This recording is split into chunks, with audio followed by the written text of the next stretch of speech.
2020년 3월 3일 성호교회 사순절 말씀 묵상입니다. 먼저 사도신경으로 신앙 고백하겠습니다. 나는 전능하신 아버지 하나님, 천지의 창조주를 믿습니다. 나는 그의 유일하신 아들, 우리 주 예수 그리스도를 믿습니다.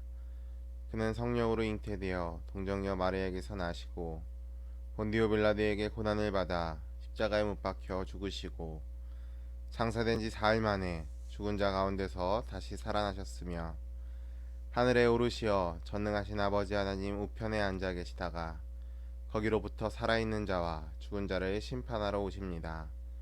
나는 성령을 믿으며 거룩한 공교회와 성도의 교제와 죄를 용서받는 것과 몸의 부활과 영생을 믿습니다. 아멘. 오늘 우리에게 주신 하나님의 말씀은 마가복음 3장 1절에서 19절까지 말씀입니다. 제가 봉독하겠습니다. 예수께서 다시 회당에 들어가시니 한쪽 손 마른 사람이 거기 있는지라.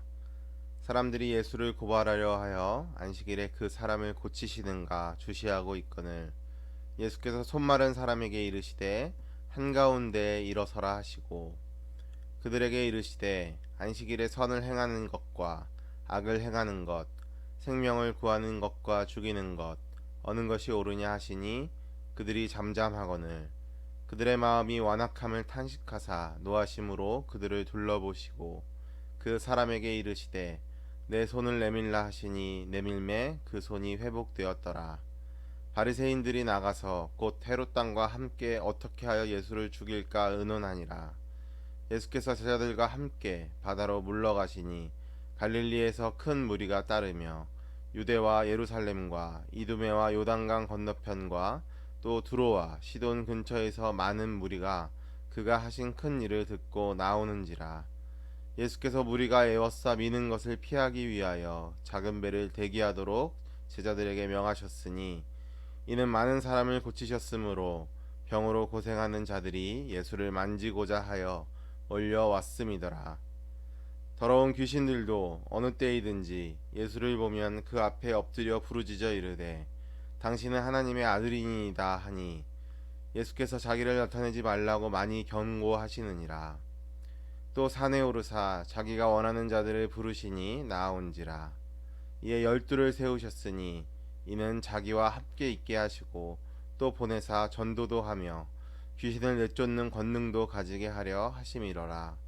이 12를 세우셨으니 시몬에게는 베드로라 이름을 더하셨고 또 세베대의 아들 야고보와 야고보의 형제 요한이니 이 둘에게는 보아너게 곧 우레의 아들이란 이름을 더하셨으며 또 안드레와 빌립과 바돌로메와 마테와 도마와 알페오의 아들 야고보와 및 다데오와 가나나인 시몬이며 또 가룟 유다니 이는 예수를 판 자더라. 오늘 우리가 읽은 이 마가복음 3장은 복음에 어떻게 반응하는가에 관한 이야기입니다. 3장 1절에서 6절에서는 마가복음 2장 끝에 나오는 이 안식일에 관한 논쟁의 이야기가 나옵니다. 예수님께서는 안식일에 한쪽 손 마른 사람을 보고 고치려는 그리고 자신을 주시하고 있는 바리새인들을 향하여 이렇게 물으십니다. 4절입니다. 그들에게 이르시되 안식일에 선을 행하는 것과 악을 행하는 것, 생명을 구하는 것과 죽이는 것 어느 것이 옳으냐. 바리새인들은 잠잠히 그러나 속으로 썩을 대로 썩은 그 완악함으로 인해서 고든 마음을 품는다 라고 말씀이 이야기합니다. 그 결과 바리새인들은 나가서 헤롯 당들과 함께 예수를 죽이고자 의논합니다. 6절 같이 보겠습니다. 바리새인들이 나가서 곧 헤롯 당과 함께 어떻게 하여 예수를 죽일까 의논하니라. 이 구절이 3장에서 사실 가장 중요한 구절입니다. 여러분, 바리새인들이 누구입니까? 헤롯 왕을 지지하는 세력과 행정에 반대하고 매우 종교적인 그룹을 대표하는 그룹입니다. 그랬던 그들이 누구와 손을 잡고 누구를 치려고 했습니까? 바로 헤롯 당과 함께 예수님을 죽이려고 했습니다. 세상적으로 권력 있는 자들입니다. 로마 제국의 권력과 동맹 관계를 통해서 자신들의 정치력을 확장시키려 했던 사람들입니다. 지금 그 종교적 정결함과 극단적인 도덕성으로 그들의 정체성을 지켜왔던 그 바리새인들이 그들이 그토록 경멸했던 그 정치 집단인 헤롯 당과 연합하여서 예수 그리스도를 통한 복음과 하나님 나라를 반대하고 거절하고 있는 것입니다. 이 두 그룹이 바로 복음에 저항하는 이들로 하나님 나라의 비밀을 전해 깨닫지 못하고 도리어 사탄과 연합하여 예수님과 깊은 관계를 이루고 있는 것입니다. 이어 예수님에 대한 사역과 말씀의 능력에 대한 소문이 퍼지고 또 갈릴리에서 큰 무리가 따르고 유대와 예루살렘, 이두메와 요단강 건너편과 또 두로와 시돈 근처에서 많은 무리가 예수님을 찾았습니다. 얼마나 많은 인파가 찾았는지 예수님께서는 그들을 피하기 위해 작은 배를 대기하도록 제자들에게 명해야 했습니다. 여기서 우리가 주목해야 할 사실은 이 복음과 하나님 나라의 임함으로 인해 온 유대에 많은 무리들이 예수님을 찾았다는 것입니다. 12절 말씀입니다. 더러운 귀신들도 어느 때이든지 예수를 보면 그 앞에 엎드려 부르짖어 이르되 당신은 하나님의 아들이니이다 하니. 이게 무슨 말입니까? 수많은 무리와 심지어 귀신들도 복음과 하나님 나라에 반응했다라고 하는 것입니다. 그러나 바리새인들과 당시 종교 지도자들은 심지어 그들이 그토록 경멸했던 헤롯 당과 연합하여 예수님을 죽이려고 의논했습니다. 목적을 위해서라면 수단과 방법은 가리지 않는 행동을 통해 바리새인들이 그토록 숨겨왔던 그들의 종교적 위선이 드러난 것입니다. 그들은 그들의 권위와 기득권을 위해 예수님과 복음을 거절했습니다. 반면 유대 사회에서 사회적으로 경제적으로 하위층이었던 수많은 무리들은 복음을 기쁨으로 받아들이고 있습니다. 이제 뒤에 나오겠지만 그런 부류들의 사람이 어떤 사람들이냐면 나병 환자들, 또 귀신 들린 자들, 혈루증 앓는 여인들, 또 이방 여인인 수로보니게 여인, 어린아이, 또 맹인 바디메오, 심지어 십자가 앞에서 이방인이었던 백부장도 모두 예수 그리스도의 복음과 하나님 나라를 점차적으로 받아들이는 것입니다. 그러다 권력과 기득권을 유지하기 위해 수단과 방법을 가리지 않았던 이 바리새인들은 복음에 반응하기보다 반대하고 오히려 예수님을 대적하였습니다. 이러한 상황 속에서 예수님께서는 복음과 하나님의 나라에 온전히 반응하며 함께 하나님의 나라를 가꾸어야 할 12명의 제자를 뽑습니다. 14, 15절에 보면 이렇게 나와 있습니다. 이에 12를 세우셨으니 이는 자기와 함께 있게 하시고 또 보내사 전도도 하며 귀신을 내쫓는 권능도 가지게 하려 하심이러라. 예수님께서는 12명의 제자들을 통해 새로운 하나님의 나라의 시민들과 함께 그 공동체를 이루어 가십니다. 특별히 여기서 제자들을 부르시는 방식과 그들에게 부여한 사명에 우리가 주목할 필요가 있습니다. 13절에 보면 이렇게 나와 있습니다.